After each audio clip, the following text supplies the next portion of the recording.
Interlink, connect, mine, recover, build, earn, grow. Empowering your digital future with seamless integration and growth. మన పురాణాల్లోని కథలు అవి కేవలం కథలేనా లేక వాటి వెనుక మనం ఊహించని సైన్స్ ఏమైనా దాగి ఉందా? ఈరోజు మనం మహాభారతంలోని ఒక అద్భుతమైన శక్తి గురించి మాట్లాడుకుందాం. అదే సంజయుడి దివ్యదృష్టి. దీనికి ఆధునిక క్వాంటమ్ ఫిజిక్స్కున్న సంబంధం గురించి తెలిస్తే మీరు ఖచ్చితంగా ఆశ్చర్యపోతారు. ఈ మాటలన్నది సాక్షాత్తు సంజయుడే. ఒకసారి ఆలోచించండి. హస్తినాపురంలోని రాజభవనంలో కూర్చుని 100 కిలోమీటర్ల దూరంలో కురుక్షేత్రంలో జరుగుతున్న మహాయుద్ధాన్ని కళ్లకు కట్టినట్టు లైవ్లో చెప్పడం, ఇది ఎలా సాధ్యం? ఇది కేవలం కల్పనా? లేక దీని వెనుక ఏదైనా సైంటిఫిక్ రహస్యముందా? అందుకే ఇప్పుడు మన ముందున్న ప్రశ్న ఇదే. ఇది మన పూర్వీకులు చెప్పుకున్న ఓ అద్భుతమైన కథ మాత్రమేనా, లేక వాళ్లకు మనకంటే అడ్వాన్స్డ్ సైన్స్ గురించి ముందే తెలుసా? పదండి, ఈ మిస్టరీని ఛేదించే ప్రయత్నం చేద్దాం. సరే, ఈ మిస్టరీ లోపలికి వెళ్లాలంటే మనం ముందుగా ఆధునిక సైన్స్లో ఒక విచిత్రమైన కాన్సెప్ట్ని టచ్ చేయాలి. దాని పేరే క్వాంటమ్ ఎంటాంగిల్మెంట్. వినడానికి కొంచెం కాంప్లికేటెడ్గా ఉన్నా ఇది సంజయుడి దివ్య దృష్టికి ఎలా కనెక్ట్ అవుతుందో చూస్తే మైండ్ బ్లో అవుతుంది. సింపుల్గా చెప్పాలంటే 2 కణాలుంటాయి. వాటిని ఒకసారి కలిపి ఎంత దూరంగా విడదీసినా వాటి మధ్య ఒక మ్యాజికల్ కనెక్షన్ ఉండిపోతుంది. ఇక్కడ ఒకదాన్ని కదిపితే అక్కడ కొన్ని కాంతి సంవత్సరాల దూరంలో ఉన్న రెండోది కూడా తక్షణమే, అంటే అస్సలు టైం గ్యాప్ లేకుండా మారిపోతుంది. ఇది మ్యాజిక్ కాదు, సైన్స్. ఇప్పుడు చూడండి అసలు పాయింట్.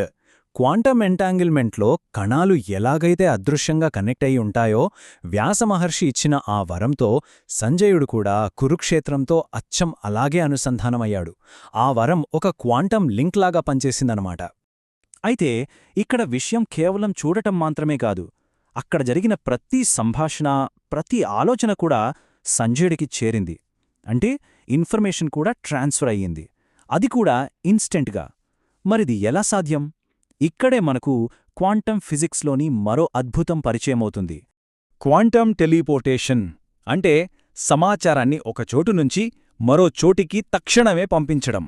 ఎలాంటి ఆలస్యం లేకుండా, జీరో ల్యాగ్తో. మనమిప్పుడు 5G, 6G గురించి మాట్లాడుకుంటున్నాం, కానిది జీరో లేటెన్సీ కమ్యూనికేషన్, అంటే అల్టిమేట్. సంజయుడు చేసింది సరిగ్గా ఇదే. అతను కేవలం యుద్ధం వీడియోని చూడలేదు. కృష్ణుడికి అర్జునుడికి మధ్య జరిగిన భగవద్గీత మొత్తం లైవ్లో విన్నాడు. అంతెందుకు, యోధుల మనస్సుల్లో ఏమనుకుంటున్నారో కూడా గ్రహించాడు. అది ఎలాంటి బఫరింగ్, ఎలాంటి డిస్టర్బెన్స్ లేకుండా, పక్కా రియల్ టైంలో. ఇది క్వాంటమ్ టెలిపోర్టేషన్ యొక్క పీక్ స్టేజ్లా అనిపించడం లేదా? ఇంకో షాకింగ్ విషయమేంటంటే, సంజయుడి ఈ లైవ్ స్ట్రీమ్కి గోడలు, కొండలు, పర్వతాలు, చివరికి రాత్రి చీకటి కూడా అడ్డంకి కాలేకపోయాయి. ఫిజికల్ వరల్డ్లో ఏది అతన్ని ఆపలేకపోయింది. క్వాంటమ్ పార్టికల్స్ ఎలాగైతే స్పేస్ టైం బ్యారియర్స్ని దాటేస్తాయో, ఇది కూడా అచ్చం అలాగే ఉంది. ఓకే, ఇప్పటివరకు చూసిందొకెత్తు. ఇప్పుడు మనం చూడబోయేది ఇంకో ఎత్తు. క్వాంటమ్ ఫిజిక్స్లోనే అత్యంత మైండ్ బెండింగ్ ఐడియాలోకి వెళ్తున్నాం. అదే అబ్జర్వర్ ఎఫెక్ట్. వినడానికి సింపుల్గా ఉన్నా దీనికి మహాభారతంలోని ఒక గ్రేటెస్ట్ మూమెంట్కున్న లింక్ తెలిస్తే మీరు ఖచ్చితంగా షాక్ అవుతారు. చాలా సింపుల్గా చెప్పాలంటే, క్వాంటమ్ ప్రపంచంలో మనం ఒక అణువును గమనిస్తున్నామంటే చాలు, దాని ప్రవర్తన మారిపోతోంది. అంటే మన చూపు, మన అబ్జర్వేషనే రియాలిటీని ఇన్ఫ్లుయెన్స్ చేస్తుంది.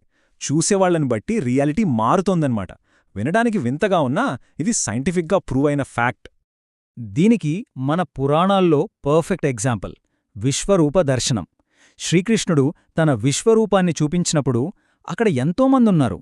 కాని కేవలం అర్జునుడు, ఇంకా 100 కిలోమీటర్ల దూరంలో ఉన్న సంజయుడు, ఈ ఇద్దరు మాత్రమే ఆ రూపాన్ని చూడగలిగారు. అంటే ఆ ప్రత్యేకమైన రియాలిటీని గ్రహించగలిగే క్వాలిఫైడ్ అబ్జర్వర్లు వాళ్ళిద్దరే. అంటే అర్థమేంటి? ఆ డివైన్ క్వాంటమ్ ఫీల్డ్లోకి ఎంటర్ అవ్వడానికి, ఆ విశ్వరూపాన్ని చూడ్డానికి కావాల్సిన యాక్సెస్ కీ కేవలం అర్జునుడు, సంజయుడి దగ్గరే ఉంది. వేరే ఎవ్వరి దగ్గర ఆ కీ లేదు. అందుకే వాళ్ళు ఆ మహాద్భుతాన్ని చూడ్లేకపోయారు. సరే, ఇప్పుడు దాకా మనం చూసిన ఈ పోలికలన్నీ ఏం చెప్తున్నాయి? మన ప్రాచీన జ్ఞానానికి, ఆధునిక సైన్స్కు మధ్య ఏదో బలమైన కనెక్షన్ ఉన్నట్టే అనిపిస్తోంది కదా. ఈ రెండింటినీ కలిపి చూస్తే మనకు ఎలాంటి పెద్ద పిక్చర్ కనిపిస్తుంది? ఆలోచించండి. సంజయుడు తన యోగశక్తితో తన చేతనతో సాధించిందాన్ని మనం ఇప్పుడు టెక్నాలజీతో రీక్రియేట్ చేయడానికి ప్రయత్నిస్తున్నాం. Virtual reality, high speed quantum communication ఇవన్నీ ఆ దివ్యదృష్టి యొక్క టెక్నాలజికల్ వర్షన్సే కదా. సో దీన్ని బట్టి మనకు అర్థం కావాల్సిందేంటంటే ఈ దివ్యదృష్టి అనేది కేవలం ఒక ఫ్యాంటసీ కాదు, అది బహుశా మానవ మేధస్సు, మన కాన్షియస్నెస్ చేరుకోగల ఒక అత్యున్నత టెక్నాలజికల్ స్టేట్. మన పూర్వీకులు దీన్ని సాధించారు, మనం దాన్నింకా రీసెర్చ్ చేస్తున్నాం. ఇక ఫైనల్గా భగవద్గీత, అది కేవలం ఒక ఆధ్యాత్మిక పుస్తకం అనుకుంటే పొరపాటే. బహుశా అది ఈ విశ్వంలోని ఎనర్జీకి, కాన్షియస్నెస్కి మధ్య ఉన్న రిలేషన్షిప్ని వివరించే ఒక క్వాంటమ్ గైడ్ కావచ్చు. సో చివరిగా ఒకే ఒక ప్రశ్న. మనం ఫ్యూచర్ టెక్నాలజీ కోసం ఎక్కడెక్కడో వెతుక్కుంటున్నాం గదా, బహుశా ఆ టెక్నాలజీకి సంబంధించిన సీక్రెట్స్ అన్నీ మన ప్రాచీన గ్రంథాల్లోనే కోడ్ రూపంలో దాగి ఉన్నాయేమో? ఒక్కసారి ఆలోచించండి. Welcome to the forefront of innovation. Here, TSS ROV defines digital global leadership. Introducing DGL TS ROV. The future of innovation starts now. Explorating Houston.